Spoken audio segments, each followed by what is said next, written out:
Hey everybody, welcome to Bearded Bigger Banter. And I would like to say happy Halloween. I know it's a day early, but happy Halloween, boys. Happy Halloween to you fellas. I've been eating my fair share of candy, I'll tell you that. So, And we know when you stood up, I could see that belly. ooh, ow, Whoa. Wow. ouch. Shots fired. Yeah, that hurts a little bit. Just got my black cat on, you know. Ah, I see. Okay. Yeah. Been saving this shirt for this episode. All right. Well, this is going to be our college basketball preview, with some way too early predictions, some picks, a little bit of analysis here and there. We're going to do that the second part of this episode, but we're going to start off with, I believe, everybody's favorite sport, football.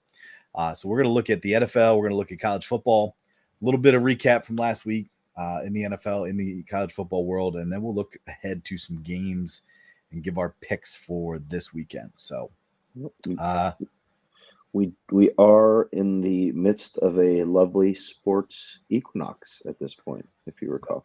Mm-hmm. Lots of boosts to be able to use if you're betting football, basketball, and baseball, as the Dodgers are looking to bring it home tonight, but we'll see what happens there. But lots of sports among us. We're hitting the good times of the year rather than just those dog days of summer with just straight up baseball all the time. But I've grown to really enjoy baseball and actually been wagering on it. Yeah. Not gonna lie. Do you think it's because of the pitch clock? I know we've discussed that, but our game's more watchable. Would you say that? Does it change anything for you guys? I think gambling's changed a lot for me. Yeah, and that's fair too. You know, because you got things to watch for. I know as football season kind of started, we kind of let the baseball talk go by the wayside. But yeah, I agree, Trent. I think playoff baseball is very entertaining compared to the regular season. And it's just, I would say what really makes baseball more enjoyable is the Orioles are actually good. Yeah, but I hate both the teams in the World Series, the Dodgers and the Yankees, but this is the most it would have been, or I think is the most entertaining in terms of for teams that I'm not cheering for. They're the two most paid salary cap, or they have superstars. Everyone in their lineup is a superstar. Top 10 baseball contracts, biggest baseball contracts are amongst these two teams. Yeah, and that doesn't make me like it.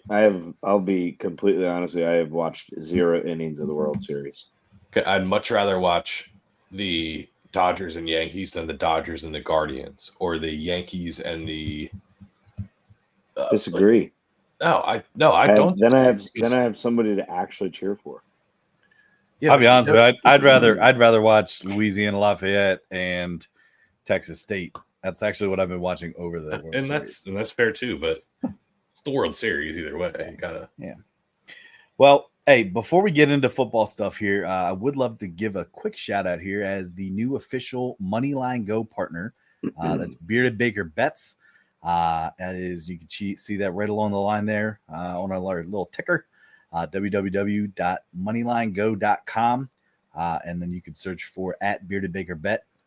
We will be posting some subscription picks, some little write-ups and things of that sort. So we'll set all the pricing and all that stuff. I'll put it out on our X account here as we kind of move forward with things. But we are now official partners with Moneyline Go, so shout out to them. Appreciate you guys.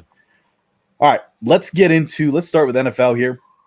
A couple headlines and stuff over the week. Obviously, big one last night was no more Diggs in Houston for the year. Another wide receiver ACL. Last year, it seemed like it was quarterback Achilles. This year, it seems like wide receiver ACLs. So that's obviously a big dig to Houston. See what I did there? But I don't know. I mean, now they're without Nico and Diggs, at least for 1 week. So that's really going to put a lot of emphasis on a lot of other guys there. So that kind of explains it, because I was actually a little out of the loop until this evening, because I'm looking at the line there and I'm like, what the hell is going on with the Texans being underdogs? You know, but I'm still just putting it out there. I'm on the Texans still, but I know we'll get to picks later. But Easy. the Jets are horrible. Yeah. Horrible. Aaron They're Rodgers, sliding. horrible right now. Sorry. 12 touchdowns and 7 interceptions. When does Aaron Rodgers do that? So, good for Devontae. I hope he freaking flounders there and just. Would you say Patrick Mahomes is horrible? No. Yeah. Because Mahomes still has that. How do I want to put it? The ability to kind of get out the pocket, make some crazy plays on the go. Rodgers is 41. His time is it's kind of like this year right now is reminding me of Brett Favre's year with the Jets. Mm-hmm. He had a good year, the Jets. Better year was with the Vikings. You could kind of just see it that when they're on their way out. I mean, you could see it with Manning. Yep. Only one I didn't see it with was Tom Brady. Exactly. And I was going to say Tom Brady was the only one, but even though last year they didn't do good. They had so many injuries that year. But he also didn't look the same the last year either. Well, I mean, it's natural that all of them aren't going to look the exact same. But in my opinion, right now, Rodgers, it looks rough. So just to kind of stick with some quarterback stuff, because I do have a lot of highlights and stuff here to kind of talk about with some different quarterbacks. I think we can all agree that Anthony Richardson. Bullshit. That's a bad as a bad look, man. The worst. As a real bad look. You pull yourself from the game, and then you even talk about it at the press conference, like, man, I was just tired. Like, you're an NFL caliber quarterback. You are the franchise quarterback. You are in your second year and have not proven shit. And you're gonna pull yourself out of the game. It's a bad look. And I hope Flacco takes them to the promised land, throughout the rest of the year, because that was a bad look. But I'm glad they made the decision to start Flacco this week. So am I. Aren't you surprised though? No. Like if you're the GM, not after that. You're the GM, you're the head coach, and your franchise just used the number 4 overall pick 2 years ago. Yep. To take him, and he does this, and you are literally going to sit there and say, "Yeah, we're going to start freaking Joe Flacco as our quarterback over a healthy Anthony Richardson." Right? Like, I'm just writing's on the wall, man. Don't get me wrong. I think we all talked about it the other week is the Colts are better with Flacco at quarterback. Mm-hmm. Yep. I'm already going to go ahead and say it. I think they missed. I think they missed because he's one that I look at him and say, I mean, what did he play? 12 college games? Yeah. And everybody was on him for his athletic ability. 12 college games. Sounds a lot like Trey Lance, who played 8 college games. Right? Lance. Like you, and you know what? You have to sit there and say, okay, we missed. Yeah. Coming from lots of experience with missing on quarterbacks as a Raiders fan, I mean, this is a miss. The one that I don't think is a miss that has had something similar happen to him, I do believe that, and I know this is kind of way off topic, I do believe Bryce Young, if he gets in the right system, not that that's an insult to anybody, because I think if you got to find a system that fits you in the NFL, finds himself in the right system, I think he will have an opportunity to save his career at some point down the road here. Be interesting to see. I do think a breath of fresh air, which I never thought I would actually use that phrase with this particular quarterback, seeing his long history of just, I guess we could say, alleged antics. Jameis Winston and the Cleveland Browns. Breath of fresh air for the Cleveland fans, because I think that a lot of people are almost like relieved that Deshaun isn't playing, including Coach Stefanski. I'm not saying that Jameis Winston's the answer here. I'm saying I think that it's refreshing for Browns fans, because I made the comment the other night, Jameis Winston's actually hilarious. And I can't help but laugh at the things that he says and the things that he does. Because part of me is like, I don't even think he's tried it sometimes. He's just, a goofball. Yeah. But that pass that he made, to beat the Ravens, which was just unheard of, which kind of exposed the Ravens where they are weak is defensively right now, whether we like it or not. Ravens offense is electric. Their defense right now is what's holding them back, which, again, no, last week I think we said the Ravens head and shoulders above. They got exposed a little bit this year or this past week. But and then the other quarterback, go ahead. 2 very bad losses. Like Yeah. Raiders and now the Browns. But in all reality, I mean, they're still going to be there at the top, but it's very interesting with how the Steelers just keep winning games. Yeah. And last quarterback, just to kind of mention here, is Jaden Daniels continues to surprise the hell out of me. Also surprise the hell out of the Bears secondary guy. that was another bad look. But that Hail Mary pass, man, the tip right into his hands. I saw a clip on X the other day that showed all the Bears fans cheering, and then all of a sudden it was just boop, silent. So, like just complete disbelief. Let me ask you, if you are a head coach or GM, which situation would you rather be handling right now? Or would you rather the Tyreek Stevenson mocking the fans, not focusing up for last snap of the game? Or would you rather have the Anthony Richardson issue? Like, what would you rather deal with as a head coach, I guess, right now? If you had to pick. Oh, if I had to pick, I would rather deal with the Stevenson situation. Yeah. Because that one is an easy. He was an idiot. Like he did own up to it on X. Yeah, but it doesn't matter. Yeah, you can't do that. No, I know. I'm saying at least he recognized that he was a dumbass for what he did. Yeah, I would say the Richardson situation is tougher as a head coach to deal with because your front office drafted him and they put a lot of stock into him, and here you are with a quote unquote washed up quarterback that is now giving you a better chance to win football games than your supposedly future quarterback. So I think that's a tough situation because I think Steichen knows what needs to be done, and that's play Flacco. But I'm sure he's got a lot of pressure from front office and higher up people to, hey man, we got to use our first round pick. We got to use, you know what I mean? I think that's tough.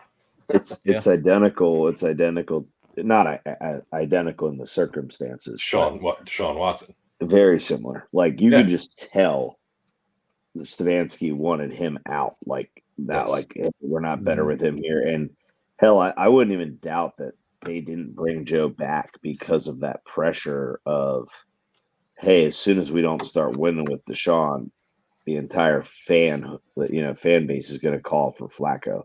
Mm-hmm. Because I still can't believe the Browns, after what Flacco did, they let him walk. I know, Tyler, you like Jameis Winston, but if I'm picking a backup, I'd pick Flacco over him. Okay, I was going to say, because I would pick Flacco over Jameis Winston right now. Yeah. I just said that Jameis Winston's a breath of fresh air because it's something different for them now. Joe Flacco was winning his Super Bowl when I was a senior in college. That was 2013, guys. It's 2024, almost 2025, and he is still he's relevant. Still trucking. Still on the Manning cast and everything. Well, hey, because I do know that we want to get into some college basketball at the end here. We still have some college football. Do you guys want to get into picks for some big games and stuff this week? Absolutely. All right. So best bets. Yeah, best bets. For NFL or just college or both? NFL for right now, because we'll talk college, right? Okay. Yeah. I got to write mine. I have one here, but I can rattle mine off here. Go ahead, Trent. All right. So NFL wise, I'm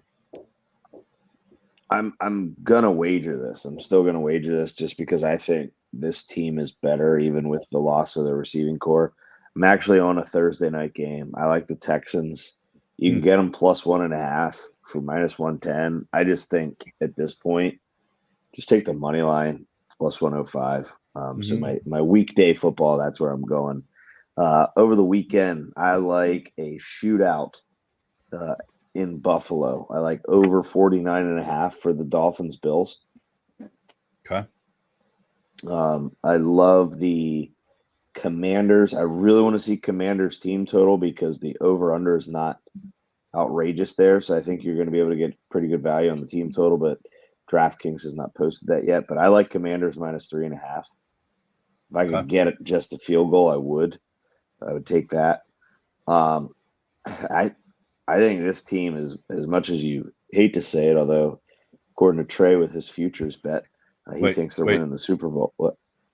Jen, can you just wait 1 second just to finish giving your best bets, because it is a new segment that we're having.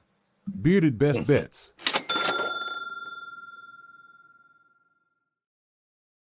Wow. Thank you. Sorry. I thought I Never had it too lined late. up, but I didn't. I know. Never Sorry, too go ahead. late. So anyway, now I feel like I should restart. Texans money line over 49.5. Commanders minus 3.5 so far.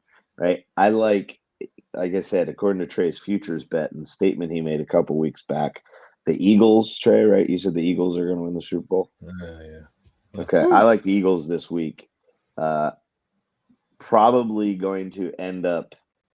It's going to be a weird thing. I think the Eagles are going to kill Jacksonville, and Peterson's going to be fired for the second time in the city of Philadelphia. Just put that out there. And then I really like Packers. I know, Trey, I see him on your board right now. You have the opposite. I like Packers plus 3.5. I think this is Trey's. You know what Trey's doing. Yeah, negative. They're reverse jinx. But I just think I think the Packers have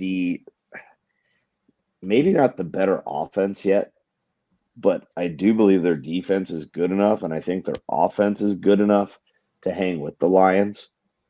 But I mean, I'm not gonna lie, it's like me making it an official recipe pick. I don't see that happening, just because I think at one point the Lions had like 35 points, and Jared Goff hasn't even thrown 8 passes last Sunday or something like that. Like he was 8 for 8, and it was like 20. No, I'm sorry, it was like 22 yards, and he had like 2 touchdown passes. It's like, what is going on? And then I'm anxious to see. I know this is past a pick, but I'm anxious to see who that defensive edge rusher that Dan Campbell is getting all excited about, jumping up and down at the press conference. That's going to be interesting. What? If you haven't seen that yet. Might be Myles Garrett. Yeah. He seemed pretty excited. They're getting an edge rusher. Yeah, so they were asking him about, like, do you think with Hutchinson's injury, a lot of talk about like edge rushers on the market, some guys are becoming available and open to trades here, and he was just kind of leading the media on by showing like a little bit of like an exaggerated excitement. I don't know. Probably not good news for you, Trey. It'll probably be Clowney. Clowney. Where is he even at right now? Saints right now. What? No. The Saints. Or no, the Panthers. The Panthers. I was going to say he's with the Panthers. I don't know if he'd be the guy. That's why we don't know about him. Yeah. All right, Trey, you want me to rattle mine off quick and then go ahead. Yeah. Finish up with yours. All right. So my beard is best bets. So I'm not gonna lie, I kind of like that little jingle there. I love All right. I got 4. I got Dolphins Bills over 49.5. I think it'll be interesting to see quarterback situation. It's I kind of feel like the Dolphins are in a very unique scenario. So I do think there's going to be some points scored. I think the Bills are pretty tough right now. It's in Buffalo. So that also does favor the Bills as well. I'm going Commanders minus 3.5 against the Giants. That line seemed very suspicious to me because I think Daniel Jones, as I tweeted out, our account tweeted out, posted out, that Daniel Jones is horrible. Just plain and simple. So I don't understand why the Commanders, who are pretty electric right now offensively, are only 3.5. And it's actually not it's minus 108. So you can get some pretty good value for that. I have Cardinals money line against the Bears. I think it comes down to the Cardinals kicker again. Dude has been with them for 4 weeks and has 3 game-winning field goals. Chad Ryland. Yes. From Cedar Crest. I think it's going to come down to kicker again. Cardinals walk off again against the Bears. And Trent, I am the complete opposite, but also kind of similar with your Eagles game. I have the Jaguars at plus 7.5. Ooh. And I actually think it could go the opposite direction in the sense of what coach gets a little talking to after this game. No. So Tyler, I'll beer bet you on that. Yeah, we'll see. We'll see. Yeah, I would say. I mean, 7.5. We'll see. Let's go 7.5, and then if either of the firings occurs, we'll throw in a bonus beer. God, Jacksonville, it's in Philly. Let me think about it. We'll talk at the end of the episode. You got the hook, Tyler. I know I do. You do. I know. We'll talk about it. I just hate betting on Jacksonville. I would have to cheer against, or sorry, you'd be making me cheer for the Eagles. Like, I hate that. Like, me too. Yeah. All right. I'll rattle mine. Trey, give us your bearded. Yeah, so I have to rate my college ones, but I only have 3 NFL ones this week. First one is, I know we discussed it. I think Steichen saves his job by making this decision if it ultimately was his sole decision by starting Flacco. So I like the Colts getting 5 points. I know it's the Vikings and they're the hottest team, such a surprise. Darnold looks like an MVP, but I think they're going to come back down to reality. It's typical Vikings. They always start out like 8-2, 6-1, whatever. I don't think what they're doing is sustainable. I think Brian Flores and that defense is very, very good. But schemes can only get you so far where teams start to figure it out. They see on tape what works, what has success. So yeah, I think the Vikings start to regress, and I think that the Colts have a little spark with Flacco coming in at quarterback. So I like 5 points there. Trent,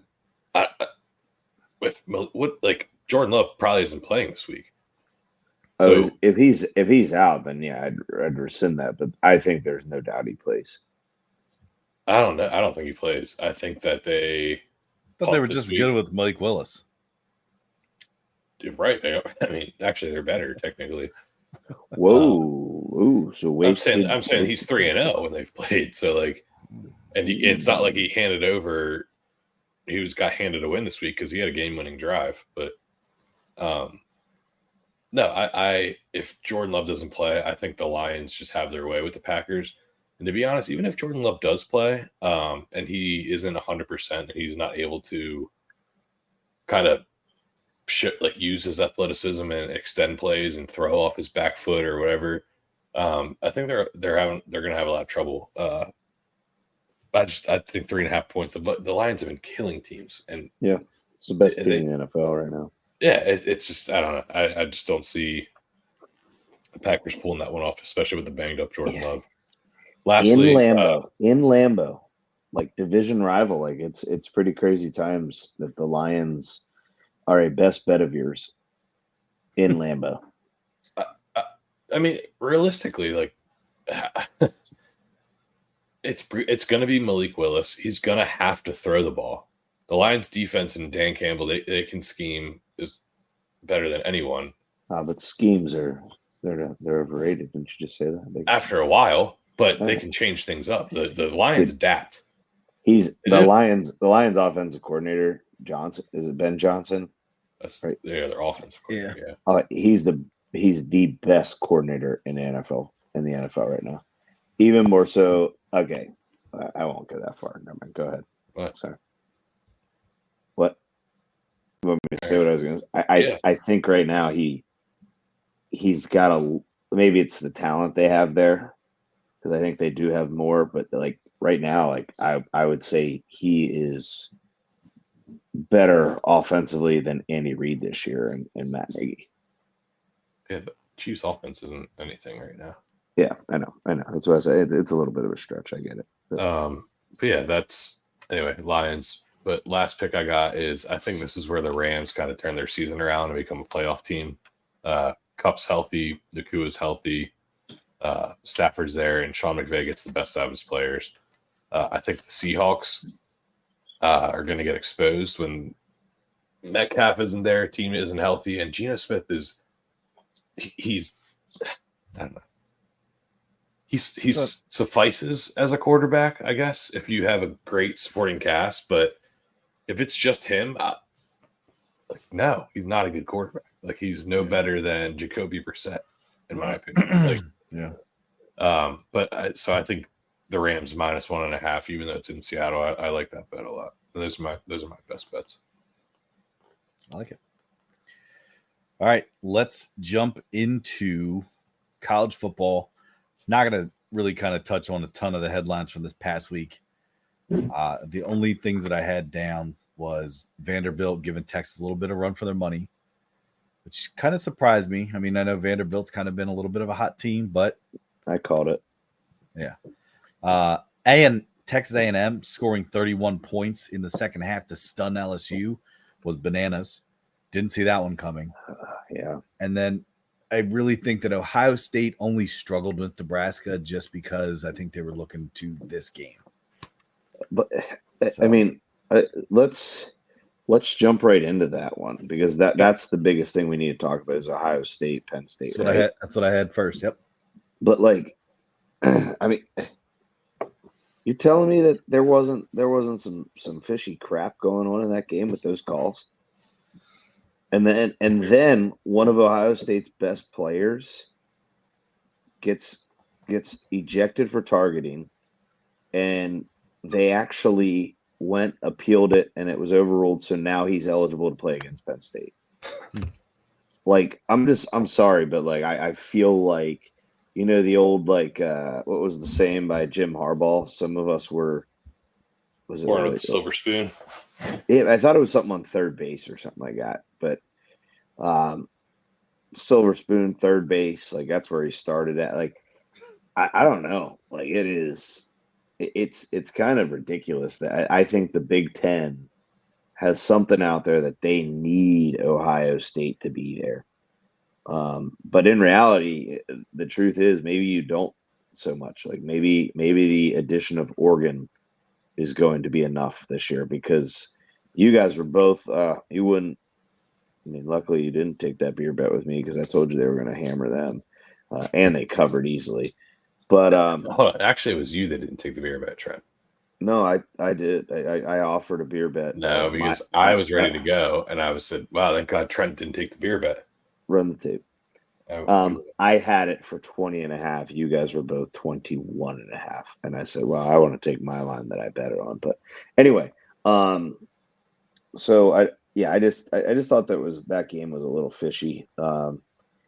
But here's my thing, is as much as we joke about me disliking Penn State, which I don't dislike Penn State. I want to clear that air.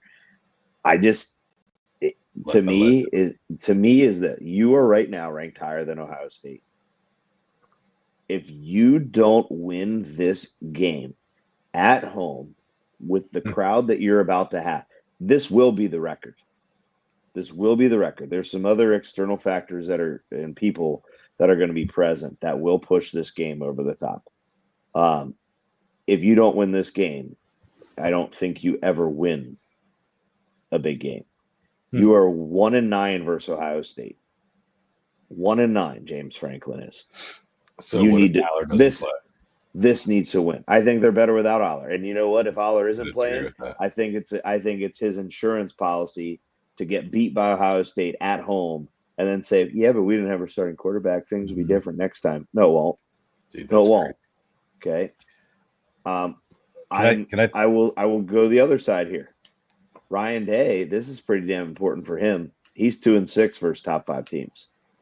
So, you know what? Win the big game here, Ryan Day. Now, I hope Penn State covers 3.5, but man, I don't know, man. You're, as a Penn State person, or coming from a Penn State family, besides Tyler, everyone else cheers him on.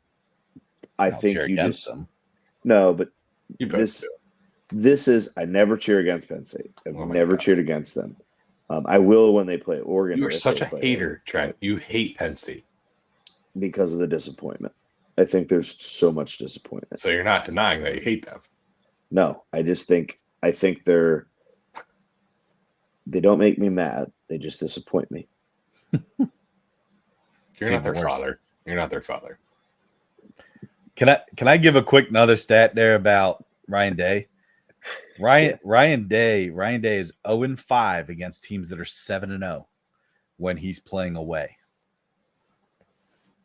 What's James Franklin against top 10 teams, Tyler? Like 0-27? I think he's 1-12, something like that. Either way. I mean, we could find stats that support either. That's what I'm saying. It's like it all comes down to what's big for both of them. Like, there's no question. I think if Penn State loses this game, we're still in the playoff if this is our only loss. Yeah. Yes. You think Ohio State is if this is their second loss? Yeah. Yeah. Yeah, they have a chance too. Okay. Well, I will before we move into college basketball. I will just quickly give the rankings for the college bracket. But. I mean, here's the thing is, like, when you sit there and look at Penn State, they'll this year's setup is like perfect for them, like absolutely perfect for them. So what's Trey, what would you say Penn State's biggest win was all year? So far it's Illinois. They beat them 21-7.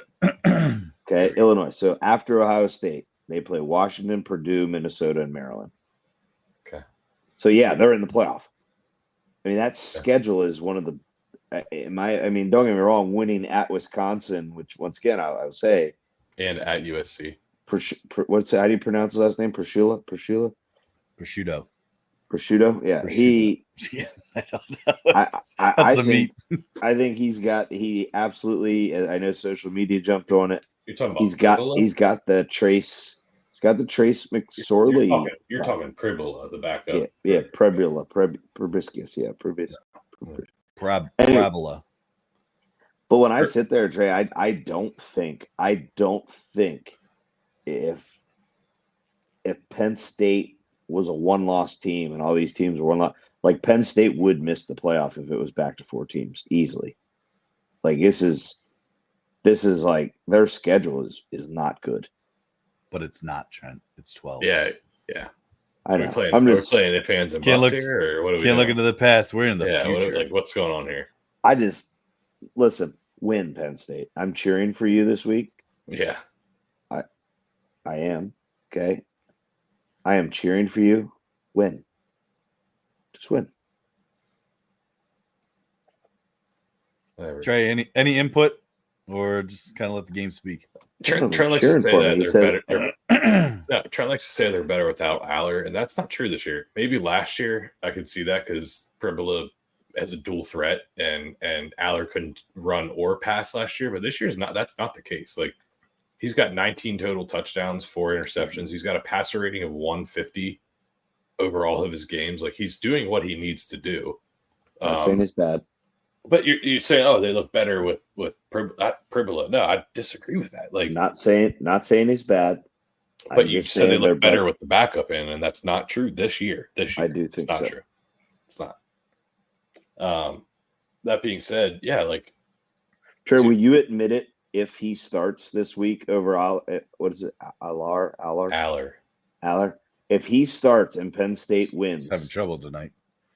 If he starts and Penn State wins against Ohio State, you have to admit it.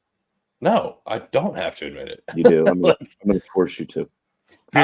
Just kidding. If anything, that just goes to show that we're either much better than we usually are, or Ohio State's much worse than what they usually are. Like Aller is not the reason why Penn State's been held back in years past. This is his second year as the quarterback, and he's actually been good this year. Like he's statistically shown like he's good, and as a leader on the field, off the field, he's been a great quarterback. So like Penn State's failures against good teams is not him. It's their coaching staff. It's just the program in general. So no, I don't have to admit that if one quarterback wins one game, like against a depleted Ohio State team, in my opinion, not nearly as good as what they usually are. Depleted? Not depleted, just not depleted. a normal. Trent.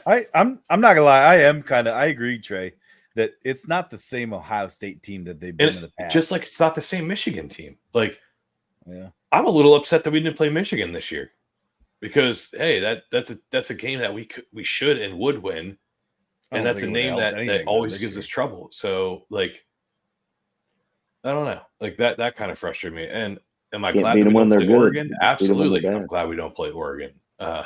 Like, I don't want that game on our schedule, and no normal person would, to be honest with you. I think it's gonna be a battle. Penn State does have to win. Ohio State does have to win. I think Penn State needs this more than Ohio State, though. That's kind of all I'll say. I disagree with that. I think they do. This is a game Penn State can afford to lose, Tyler.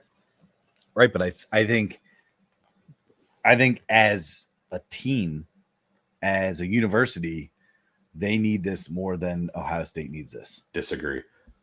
Ohio State is in more trouble with the playoff than Penn State if they lose this game. I'm not. Yes. 2 losses, yeah. I think from a, I don't know, maybe it's like I said, a university standpoint, a fan standpoint, like schedule. There's a lot of pressure here on Penn State. Penn State needs to win this game. No, they don't. Schedule. No, they do not, Tyler. I'm not saying to get in the playoffs. Then what are we talking about? Then what? I'm saying from a morale standpoint, they need to win this game. If they lose this game, I can almost guarantee you that they drop at least one more game, no matter how weak the rest of their schedule is. Ooh. If they lose this game, they will lose at least 2 games this season. Ooh, I'd take that bet. Ooh, want to take that bet, Tyler? Well, in order for that bet to act, in order for it to happen, Penn State has to drop it to Ohio State. Penn State wins. It's a conditional beer bet. I like it. It's a condition. I'll take it. Now, if Penn State beats Ohio State, then it's null and void. Null and void. Yeah. Nobody wins anything. All right, deal. I'll take that. All right. 100%. Hey Trey. Now look who's betting against you on Penn State's downfall. I'm not betting on their downfall. A little weird. Trent. I've said this to Tyler. Tyler tries to little poke the bear between us two. Tyler's just as much as a Penn State hater as you are. You guys poke so many bears with me. I don't want to hear shit. You guys always poke the bear, so I was finally poking. You guys both have a vendetta against Penn State that you're unwilling to come to terms with. Simple as that. Just admit it. Mine's a recruiting thing. Okay, and that's stupid, Tyler. It's not stupid. Do you watch Penn State games in your high school varsity jacket? Like these motherfuckers. Sure do. They should have recruited me. Hey. Got a letter from Pitt, so hey. Rob Lowe, Penn State, or Rob Lowe, what is it? Peaked in high school, Rob Lowe. That's what it was. Jeez. Can't mess up the joke, idiot. Trent, you're the one that originally made that joke, so this is inappropriate. Yeah, exactly. Okay. All right, let's. Listen. I have one last thing. The reason it is more important for Ohio State than Penn State is Ohio State still has to play the Cinderella story of the Big Ten. Kurt Cignetti, Indiana, baby. Indiana is real. They're not getting any respect. Hey, maybe because the leading receiver for Indiana and also the 4th leading receiver in the Big Ten. Where's he from, guys? St. Francis. Boom. St. Francis transfer. So, shout out Red Flash. They can recruit talent. And then lose them. Yeah. That's true. Let's get to our best bets. Hang on. 2 other things. Well, before we get into best bets, all right, I'll just make one more prediction. 2 things, 1 prediction. Watch for Florida to come out hot against Georgia, but Georgia end up winning the game. Remember, Georgia is down 2 defenders this next game due to targeting in the 4th quarter of the last game that Georgia played. So 2 of their top defenders are out, at least to start the game. So watch for Florida to start hot. I do think Georgia will come back. Just keep an eye on that.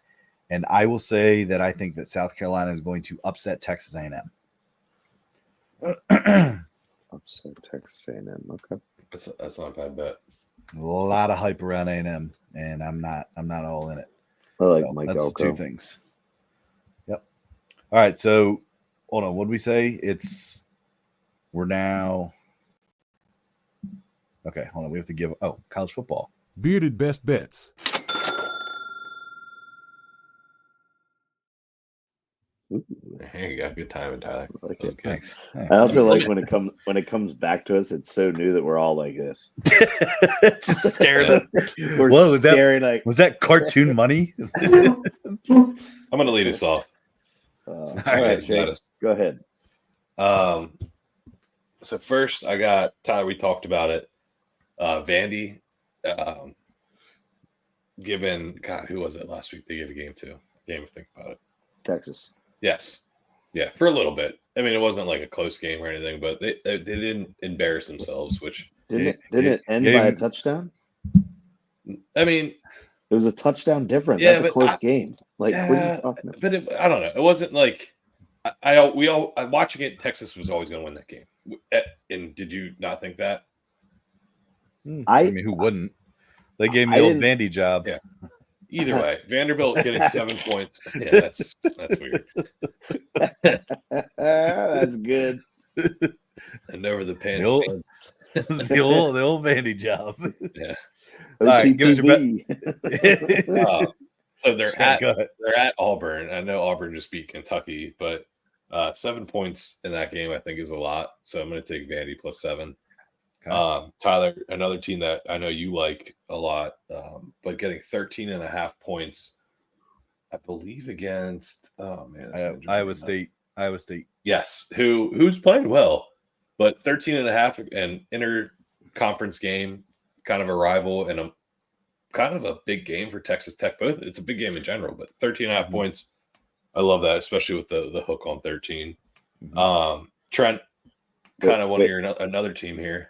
Trey, you taking Tech plus 13.5? Texas Tech. Yeah. Oh. Yeah. Yes. I'm on it too. Not a good pick. Wow. Just kidding. Go ahead. Keep going. Yeah. Next game, I'm taking the Blue Devils of Duke, getting over 3 touchdowns worth of points against Miami. I know it's in Miami. Oof. Miami's gotten away with some, I would say they got bailed out in 2 games this year against teams that I think are of lesser competition of Duke, maybe similar competition. So I like the chances with 21.5 points. Last bet is UCF coming off a tough loss to BYU, which they were favored, which was a fishy bet that didn't live up to its fishy line. Yeah. But I think UCF bounces back this week, and they cover 6.5 points. That is against man. I'll get the stat guys on it. Who's that? I'm sorry, what'd you say? UCF. They play Arizona, who just got smacked by West Virginia at home. So Arizona's traveling to UCF. UCF is coming off a tough loss. BYU, I think they want to make a statement. So It did get smacked. who? Arizona. Yeah, that was good. Your We bet. won that. That was your bet. bet last week. That was nice. It was not sweaty the whole game. I like that.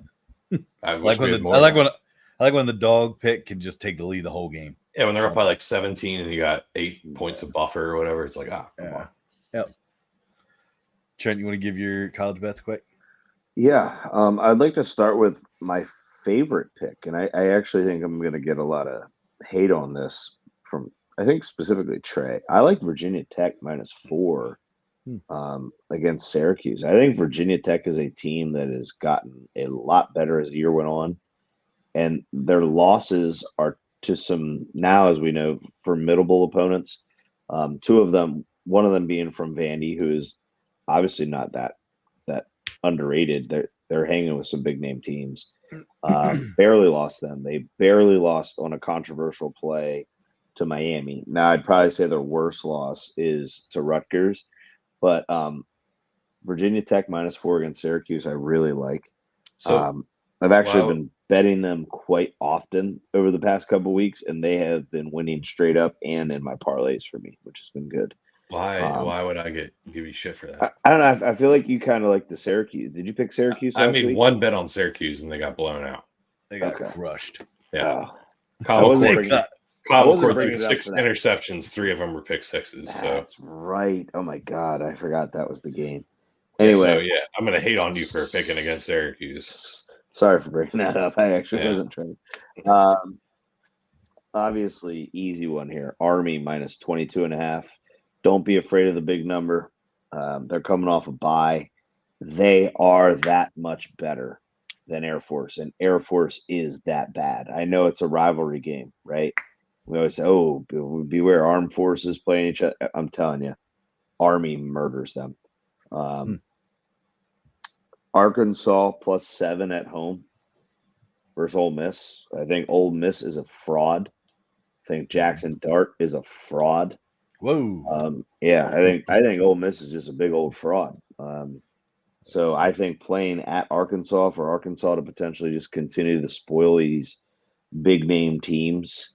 I mean, I think some people had Ole Miss in their playoff on this podcast. Or national champion with Jackson Dart as a Heisman. So there was that guy too. Ole Miss was your national champion. Pretty positive. I'll go back and look. I'm pretty sure that's what Whoa, that doesn't make it worse. Anyway. Okay, Missouri. Whoa. Hold on. Who is my national champion? I don't care. Missouri, you picked as the champion game.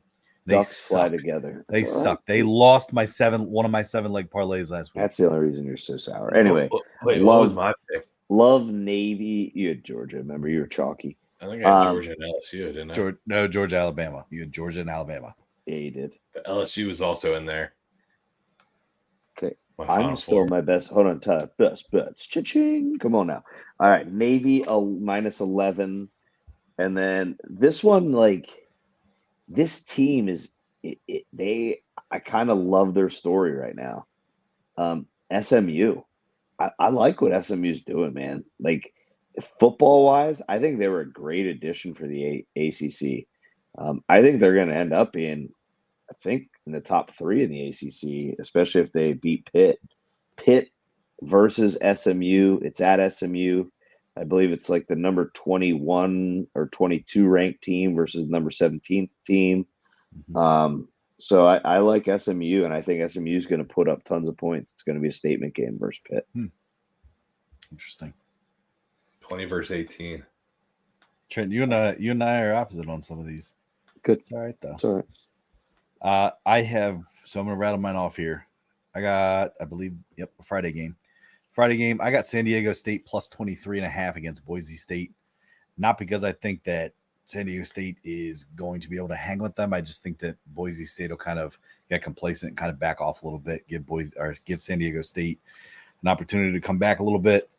I have Ole Miss, Arkansas. I'm taking the over 53.5 in that game with points. I got Air Force Army. I'm taking over 41.5. So I guess really kind of Trent does fall in line with your take the Army points. I'm sorry. What? I watched that World Series game. This umpire just got lit up in the mask by Did Juan Soto get a hit yet? Who's up to bat right now. It's ridiculous. You better hit a home run. He needs a hit. All right. I got Illinois +3 against Minnesota. I got Indiana -7.5 against Michigan State. I got Trey. I'm on the Texas Tech +13.5 against Iowa State as well. Yeah, you would be. I have over 52 in Florida, Georgia.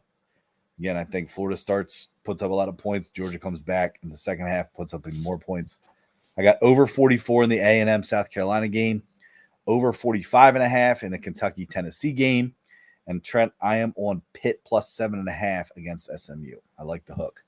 So those are my 10 picks in college football. 10 picks. I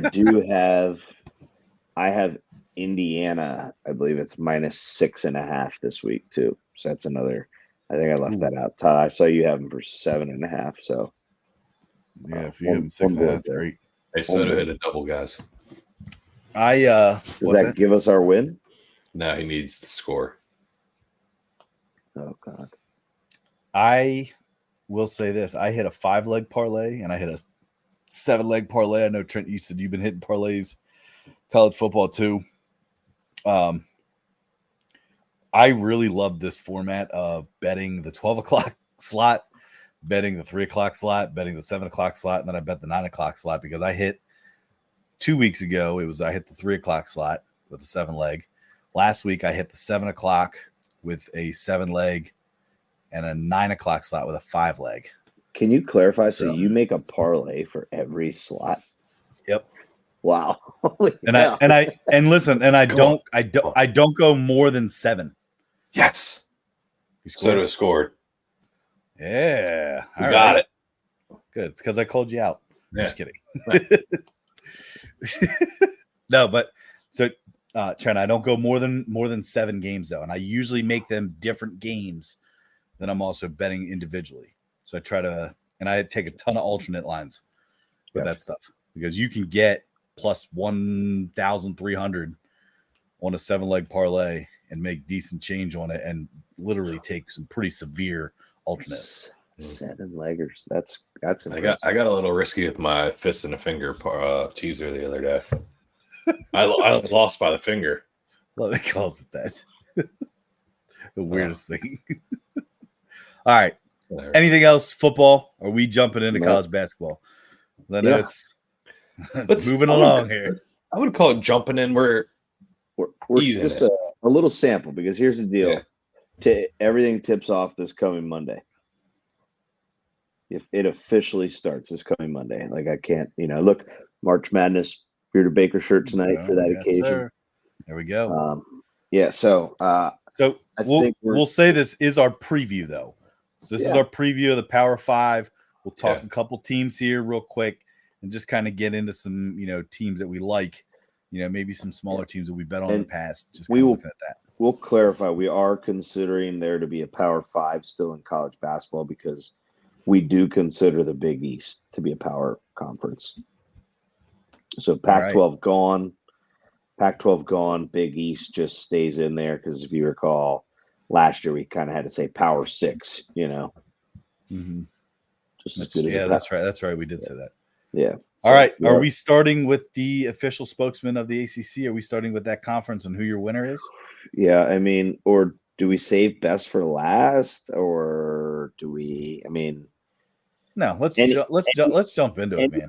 Publicity is good publicity on my end. I'm already starting to hit my quota on ACC sponsorship. So, let's start us off here. I am going to go with the team that I favor, I cheer for. I do believe that there will be times during the season where they're going to say, "Oh, can't do it. They're too young." Blah blah blah. But I actually think John Shire did the work to put a lineup and support players around a centerpiece like Cooper Flag, shooters, rim protectors, and you got a decent amount of ball handlers. And to be quite honest with you, as young as they might say Duke is, they actually have more age than they usually do. With some of the incoming transfers, you got a 5th-year guy who's made deep runs into the Final Fours with Gillis out of Purdue. Was actually the 6th man of the year. I do believe, it's Malbake. I got to get his pronunciation down. But the 7'2" guy out of Africa, who's an absolute, he's got development. I think he's only going to stay 1 year just because of his upside. But he is a monster in terms of length in the paint. So you need that. So that way guards can be more aggressive on the perimeter. So you have some help behind you. So I'm going Duke to take the ACC. Okay. I am going with my team. I'm going Tar Heels. I will say this though, Trent. I think Duke's tough as hell this year, and I agree with you. Shire is getting a lot of recruits, a lot of good recruits, a lot of recruits early. So Duke's gonna be tough, man. But I'm going with the Tar Heels. I can't pick anybody else in the ACC besides them. I would never do that. Just as Trent, I'm sure you would never pick anybody else besides Duke. But I did see there was a college basketball. It was a commercial for Life Alert, and RJ Davis was featured in it, though. I was. You know what? I'm glad you did it. That was good. That was a good one. Thanks. This is new NIL money. New NIL is Life Alert. I wasn't sure. I know Baycott had some Netflix specials. I wasn't sure if RJ Davis was going to be on the Golden Girls or something. Who knows, man? Trey, who you got in the ACC? ACC, I'm going Duke as well. Cooper Flagg, obviously the incoming freshman that looks dangerous as hell. He lit up an NBA summer league or Olympic practice, I think it was. And when a freshman for Duke is doing that, I think that's pretty impressive. They did lose Roach, McCain, and Filipowski to the draft, I believe. Mm-hmm. Roach is at Baylor. Okay, but the other thing that I just want to note, like I said, I'm picking Duke, but something that was interesting to me, I think they had 4 or 5 players transfer in conference to other ACC schools. Just odd to me. I don't know why 4 or 5 people. Like one was Virginia, one was Virginia Tech. I think there was another one to like Georgia Tech or something like that. So I don't know. It was just odd to me, but I think Cooper Flagg. I think they're returning. Who's the point guard that's returning? Proctor. Proctor's returning. Yeah. So Caleb Foster. I think it's going to be a pretty competitive matchup between North Carolina and Duke this year, but I think Cooper Flagg is going to be the X factor. Okay. We'll jump to Big Ten. Yeah. Let me start out on Big Ten. All right. I'm kind of going. It's almost like deja vu here, but I'm going Purdue. I think the story's going to be, they lost Edey. They lost like this guy. And granted, he brought a ton of free points in terms of free throws. Don't get me wrong. But Braden Smith and Fletcher Lawyer are back. They are 2 of the highest 3-point percentages in the league. And I don't think that stops this year. I know that they don't necessarily have Edey to draw people into the lane, but they do have, I think his name's Caleb Frust, or I'm not sure, but kind of was like the second fiddle to Edey. Got phased out once they realized what they had with their enormous center that gets every call in the game. But I think they're going to kind of continue the type of offense they had last year with Painter and the roster they have. So I think just kind of building off of that. Granted, it's not going to be as good, but you got 2 guards now, which guards I think are hard to come by in college basketball, consistent guards. So they have experience. They know how to win. I think they're going to make that Caleb First, he's 6'10". I think they're going to make him better. So I just like Purdue kind of continuing what they had going last year into this year. So, okay. Trent, who you got in Big Ten? Oh, Big Ten's always a tough. I feel like they just they beat the heck out of each other. What's that? I said I agree. Yeah, they do. They just beat the heck out of each other, and I always seem to I get some of the teams wrong way too early on. So this one's going to be a little bit of a surprise, I think, because in terms of, I believe, preseason rankings, I don't even know if they're really up there. Then preseason rankings are hard to find right now. No, I think I know who Trey's going to say, who I'm going to address as my sleeper team. They're actually not even ranked. They're not ranked right now in the top 25, according to Ken Palm rankings. I'm going to say the Indiana Hoosiers are going to be the team that is going to be. They're ranked. Are they ranked? They're ranked 14th or 17th. I'm sorry if I misled. They're ranked 14th. Are they? Indiana, yeah. I was looking at. Okay, so then maybe I feel a little bit better about it. But I'm looking at it here. I know. I think what you'll see is like Purdue. People underestimate how freaking good Zach Edey was. Zach Edey was an absolute college basketball stud. Two-time National Player of the Year. Like, I think this will be the year that there's going to be other Big Ten teams that have been waiting for that guy to clear out of the lane and not get all their big guys in foul trouble because, God, that got called like So nothing. that's the thing. Was he that good, or did they just get all the calls? Like, I think both. So that's why I think that's going to go away.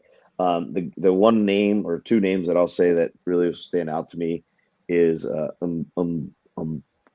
Mbako, I think it was Mackenzie Mbakbo. I'm struggling with names. I'm I'll say sorry. try one more time there. He initially committed to Duke back in the day, or 2 years ago, last year, and then decommitted, which kind of pissed me off.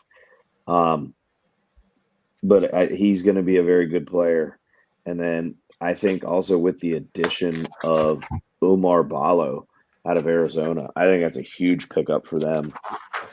They have Miles Rice from Washington State that transferred in, and Kanon Carlisle from Stanford, who's averaged about 11.5 points per game last year. So they've got some good transfers coming in, and I think they return some good talent too. And who knows? I'm not usually a big fan of this coach, but I do think Mike Woodson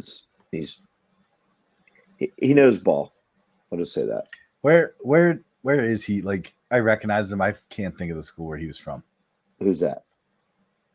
Woodson. He was actually NBA. He coached the Knicks. Coached all over the NBA, actually. Okay, yeah. That's exactly why. Yeah. Always has a nice shaved head, very clean goatee. Yep. No, yeah, I know exactly. That's what I'm saying. I was looking at him like, where is he from? That makes sense now. So I'll keep it short and sweet here with Big Ten. I'm also in Indiana. I thought I was going to be kind of the odd guy out, be like, oh, look at Tyler picking some of these teams. But I had Illinois down, did a little bit more research. I think Indiana has a good chance this year to kind of make it back to where Hoosier basketball usually expects itself to be. I guess would be the best way to say that. So, yep, Indiana. Two of us on Indiana. Hey, just want to add one thing. The guy that will be, considered like, hey, should he be number one? Should he be number two in the upcoming draft with Cooper Flagg is Rutgers. Rutgers have two top 5 ESPN 100 guys in, what is it, Eris Bailey and Dylan Harper. Yes. So Trent, that's one of the teams I thought you were going to mention because Rutgers, they have a huge recruiting class. Actually, second, I think, behind Duke, which is weird. But the other team that to keep an eye on, and we mentioned them last year, and Tyler, I know you like following big name players that go to schools that were impactful last year that went to big names, and I know you'll bring one up later, but one that we talked about last year. Do not steal my thunder with that. One that I talked about that went to a Big Ten school this year and followed his coach is Washington University, who is a new Big Ten school. Danny Sprinkle is now their coach, and Great Osobor from Utah State followed him there. Who was the very versatile big man who could shoot and slash, and he's tall as hell. And I remember him because I gambled at Utah State quite a bit. Yeah, so he followed him there, and that's a school that I'm looking at the Bible of college basketball. Trend. You brought up Ken Pom, but as you guys know, I'm a huge blue ribbon guy. I showed it to Tyler last night, gave him a little preview of it. Rutgers is projected third to last to finish in the Big Ten, which blew my mind when I was looking at their roster and their recruiting class and everything. But Big Ten's going to be fun this year to watch. That's what I think. Can I just throw out why? It's exactly why when you sit there and look at Duke is because of it's very weird in college basketball now. It is no longer like where you see Kentucky and Duke being preseason number ones, because those are the schools that are getting like the top high school recruits there. Everything is about transfer portal now, which I agree it is. It seems to me like the older teams are going to do better. So, Trey, I think that is why, because they don't think a high school freshman. Look up. Okay, so Washington, who has nobody on their roster, has Great Osobor and Danny Sprinkle. They're projected to finish 7th in the Big Ten, ahead of Rutgers. Yeah, we'll see. You know what we say with college basketball? Cream rises to the crop top. Crop That's top, right. for sure. All right. Let's move SEC. Sure. SEC. Ooh. Talk about loaded, boys. They have one team in the top 10 now. Yeah, but Tyler, top 25, AP top 25, they have 9 teams ranked. I know. I'm The saying most. top 10 It's though. the They have one. most. I'll start real quick because I'll keep it short and sweet. I think Alabama's gonna be tough, as they have been the last couple of years. There is a lot of competition. You can go into teams like Tennessee, who's always a little bit tough. You just can't win a big one there. But now, I mean, you got Texas is in the SEC now. So there's some definitely interesting, with the moves of some of these schools, definitely makes it interesting too, not just in football, but in basketball too. But I'm going Alabama with my preseason pick for the SEC. I know it's kind of chalky, but call it what you want. That's what my pick is. Go ahead, Trey. Yeah, Tyler, I'm with you. I also picked Alabama. Sears coming back. I think he's going to be the difference maker for the Crimson Tide. I also like their coach, Muschamp. Is it? Yeah, I think it's Muschamp, right? No, it's Nate Oates. Oh, yeah. Muschamp's Arkansas. Sorry. No, he's not at Arkansas. He's at No, USC. wait. What is he a football coach? No, Muschamp is at USC. He left Arkansas. Come on, there's Trey. a football coach named Muschamp too that coached Florida. Yeah, I think that's what I was thinking of. Way back in the day. Nate, yeah, I like their coach. I like Mark Sears. The SEC to me, like Tyler said, honestly, it could be any of the top. They have Texas A&M in the top 15. They have Tennessee in the top 15. Who else they got?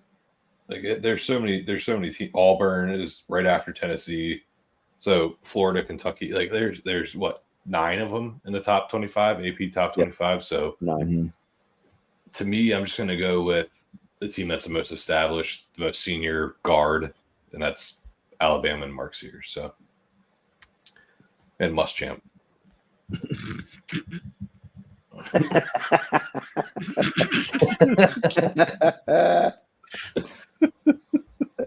Were you kidding, right? There, yeah. At the very end, yeah. Well, you did it again, you dummy. No, I was kidding. Oh, man. No, I mean, I think we're all in agreement here. Alabama, you got Grant Nelson back. You got Sears back, which that's the battle of Sears, RJ Davis was at Elite 8 last year. I think it was Sweet 16, wasn't it? That battle between Alabama and UNC last year was so good. What a back and forth game. The fact that Sears is back. I know, Ty, you'd rather that end a little bit better. But I'm also going to bring a name that they got in that honestly was a team last year and a very unique looking and entertaining guy to watch play basketball. But this was Chris Youngblood from South Florida. He had the bleach blonde, real tall, lanky white guy. Yeah. He was like a stretch 4 or 5, 15 points a game. That's what he averaged. He is transferred to Alabama. What a great addition. Because he can shoot the 3. He can defend in the post. I thought that was great. He can switch on guards. Great pickup by Nate Oates there. The team that I'm going to tell you to keep an eye on, who I think will be tough. I think they're going to be tough. And damn it, we don't like their head coach because he stood up Tyler and at Applebee's. But Texas A&M got Wade Taylor back, Henry Coleman back. So I think Texas A&M they're going to be a tough matchup for a lot of teams down there in the SEC. Yeah. They're not too way down on the riblets, right, Tyler? Yeah. Or just how about the crispy shrimp? Well, you love the riblets. No, eating good in the neighborhood though. That's for sure. Listen, Applebee's, if you want to sponsor and you want me to appear in one of your commercials, I would be more than happy to. And I will eat a boatload of your crispy shrimp. Riblets. What if they make you go by the name Tyler McRiblet?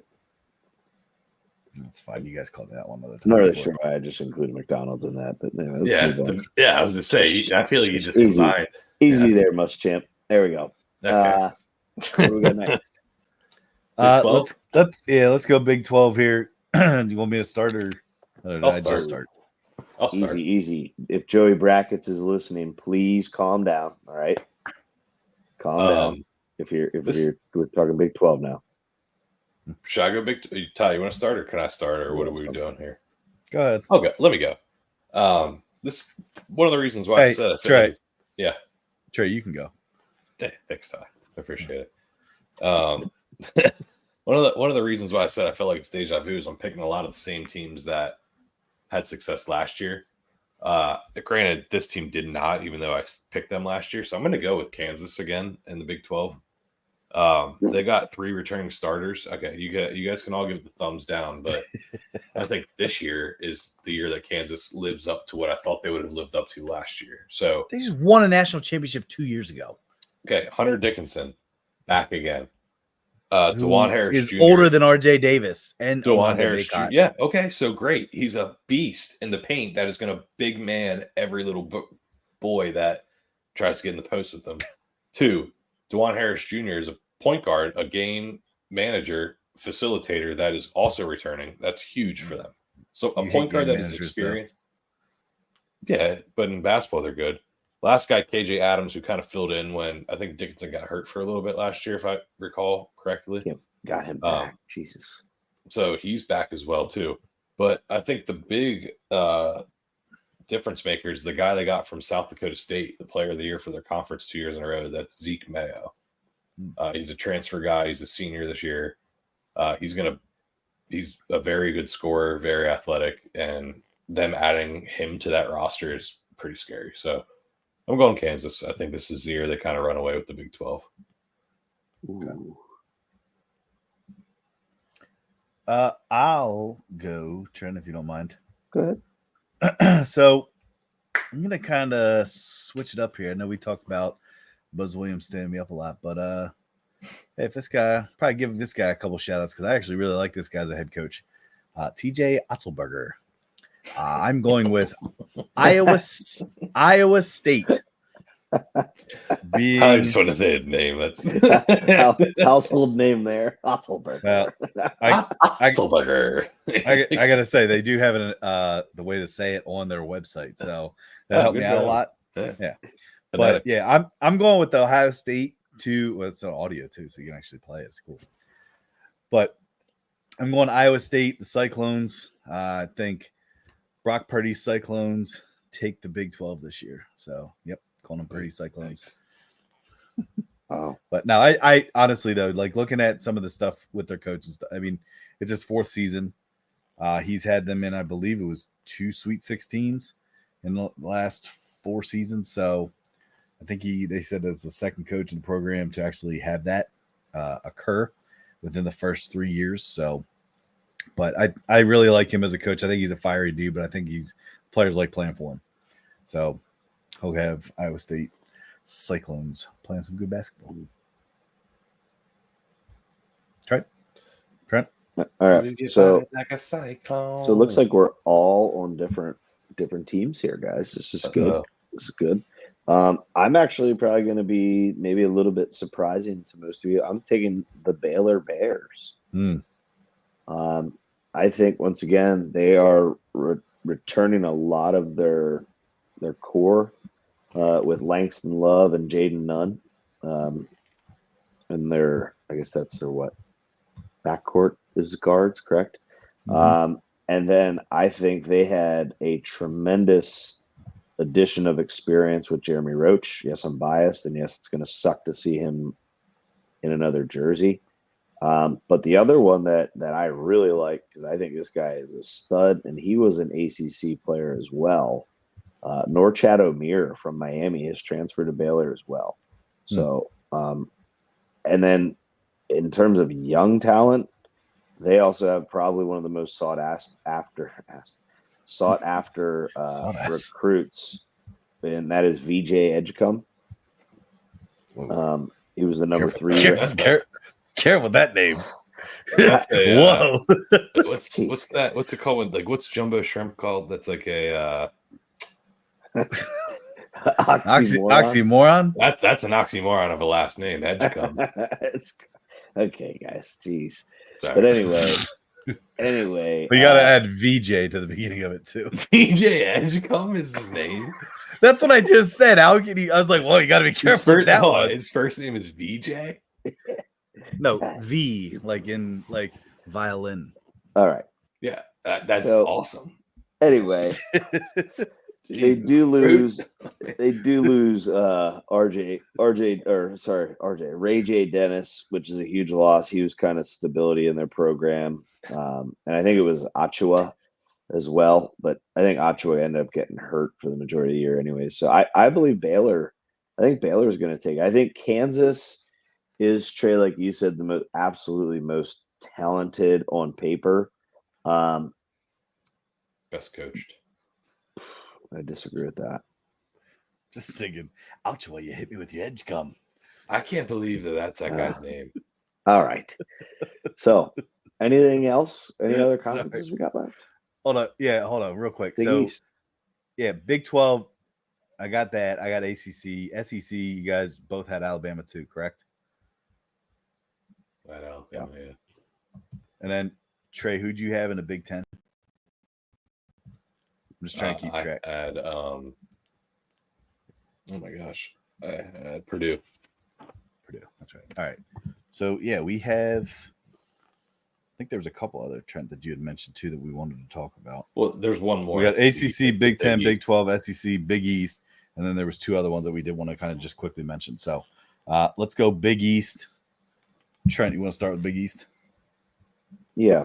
I think everybody in the world is going to be taking probably the two-time. I'm not. I'm going Creighton, guys. Me too. I'm going Creighton. I really like the return. I think this is the guy in the conference that should be player of the year by the end of it, and that's Ryan Kalkbrenner. I think he's going to be the best. And then you got that little tiny Stephen Ashworth, who just chucks up threes and can go on streaks and making everything. Yeah, is that little tiny like that? Dude, He's these names that you're just pulling out, like just like one after these. I think you just said Cockburner and Asbury. Kalkbrenner. Kalkbrenner and Ashworth. Okay, and then here's the last one. This is why I'm also convinced, because once I saw that they got this guy in this year, is Pop Isaacs. Like, did I'm you not- just I'm like not come being up with a whole funny. bunch of guys' names that you just were like, hey, let's just say these No, things? but like those are names to me that stand out. Like the No, fact I know, that it's they just- have him, the fact that they got that guy in. That's a 15 in the Big 12. Pop Isaacs averaged 15 and a half points per game. Like that's a great addition to replace Alexander, as well as I can't think of the lefty's name that got drafted by the Celtics, who wore 55. But like that's a great. It's Trey Alexander. No, that's Trey Alexander wore 20. Shireman. That's it. I don't know. I mean, I think I get it. Everyone's going to still be like, wow, Hurley just is a machine and they're going to just continue. I disagree. I think when you have a freak at center, the way that they had that huge dude at center last year, it was a great. I mean, it's a difference maker. It's kind of like with Zach Edey at Purdue. I think you don't have that freak on your team that can be athletic and move and play the way he did. I think there's a chance there for the Blue Jays to take it. I'll keep mine short and sweet. And I'm on Creighton with you. It's hard, obviously, look at the success of UConn, but there's always somebody that's bigger and better than you. And I think that UConn this year will meet their match. And I think that with the Big East, I think Creighton's going to actually be one of them teams to take them out. So, Trey, who you got in the Big East? Well, no, like rhyme or reason necessarily. It's just kind of a gut feeling with this one. They're projected, let's see, 5th to finish in the Big East according to Blue Ribbon Yearbook. But I was looking, and they have no returning starters. In fact, they have one player returning from their top 7 scorers, but I think that's intentional. And I think that this team is going to finally start to get their coaches' guys there, and he's going to start to turn around the program and make it competitive, and then he's going to get a better job again, and that is the St. John's Red Storm. Yep. I was going to say, Patino when you started to say that. I think Patino's he's starting to get his guys there that he wants there instead of who he has to play with. And they did well even with guys that he didn't necessarily recruit 100%. So they have 0 returning starters. They have a great transfer portal of A10 players and other players that he even might have coached in the past too. I like St. John's Red Storm. I think Colt Brenner's great, Trent. I do think so, and he doesn't foul a lot, which is great. But he's one player, and he mainly scores 2 points every basket. So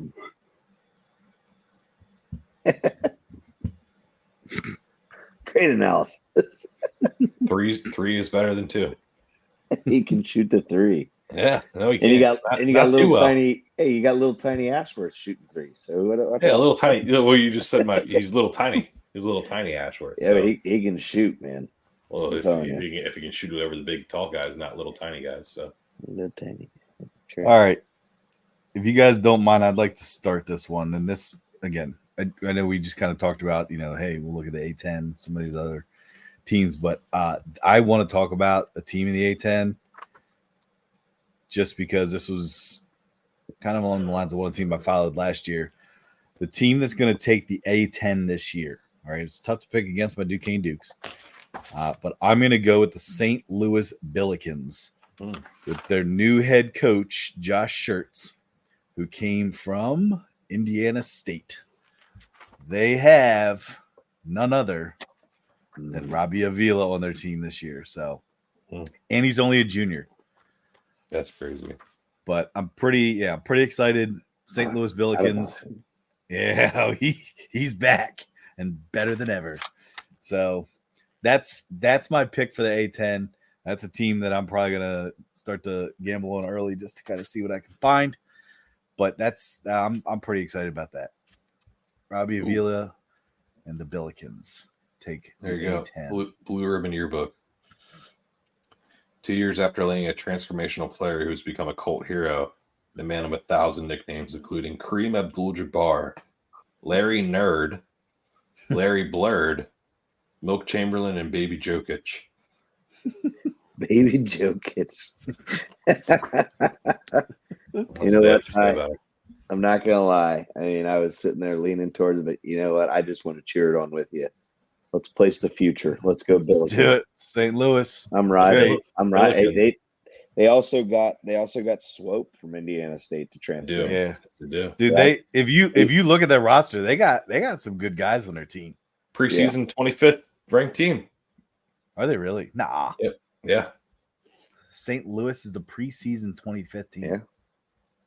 Yes, they are. Hold on. In the AP? Yeah. AP as Rutgers. Hey, either way, they're close to being a top 25 team. Maybe it's just a blue ribbon then. I'm not sure. Maybe it must be because I'm on AP website right now and there's Rutgers. But maybe they're close. Heck yeah, man. That's freaking awesome. Get the boys going. But yeah, so any other trades? Three's a crowd on this? Are you also St. Louis? Oh yeah. Yeah, for the A10. Let's do it, man. It's awesome. Tyler, I think if they win their conference or conference tournament, or let's just say they make the tournament, Okay. you have to live stream when we do our videos on that first day of the tournament. You have to have a pair of rec specs. Okay. I can do that. Boys. I'm good with that. March 21st. We're just gonna be waking up with a full slate of March Madness games to go. Oh yeah. Place a bunch of race to 10 bets, maybe sprinkle in a race to 5 if we're feeling frisky. Be sweaty. Yeah. Little Trogs to start. Yes. It's a happy day. I'm ready. All right. Hey, any other teams? I mean, I'll just quickly rattle off some teams that I like to bet on quick. We don't have to talk about other leagues and stuff, but definitely keep an eye on Oakland. A team I'm keeping an eye on also McNeese State in the Southland Conference. Keeping an eye on my Tarleton State and Arlington. And I'm going to go back on trying to follow Oral Roberts. I'm seeing that Oral Roberts is supposed to be pretty good again in the Summit League. So, Hey, I have a couple teams. I have to backtrack on something, fellas. I messed up myself. Florida transfer. Chris Youngblood was not the guy that I was talking about. He's a guard. It's Keyshawn Pryor. I forgot that. Okay. So just want to kind of correct that. Because I was thinking that the whole time too. Yeah, Keyshawn Pryor went to the Louisville, which I knew he transferred. I just forgot where. So just want to correct that. I apologize. Okay. Trey, go ahead. Who would you say teams that you like to follow? Lower tier teams that are going to be very good. Grand Canyon this year, leading scorers returning. Bradley from I want to say Missouri Valley. I think it might be. Bradley's a good team. Santa Clara is another team to watch out for in the WAC or West Coast Conference, I believe. Okay. So yeah, Grand Canyon, they were good last year.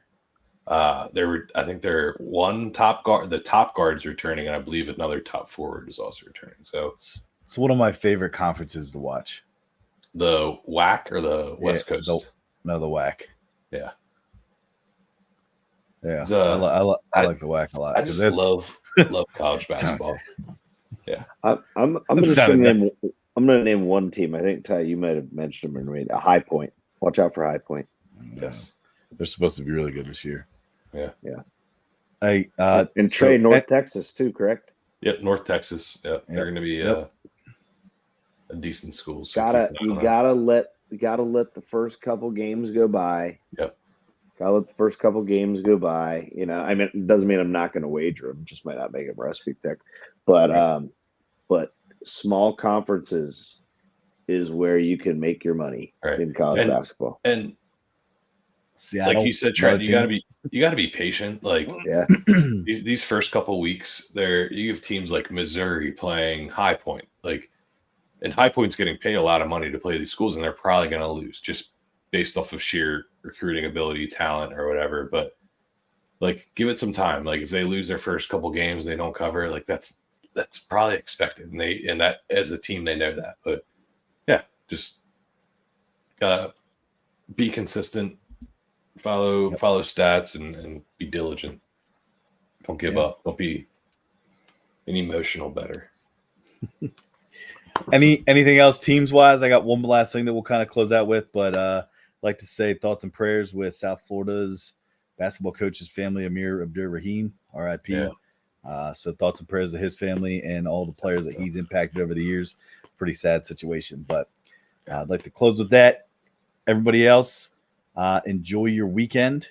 Enjoy your football weekend. And college basketball starts on Monday. Let's do it. Hey. All right. Moneyline.go. Check it out. That's right. Shout out moneyline.go.com. Appreciate you guys. Happy Halloween. Have a good weekend. See you, fellas.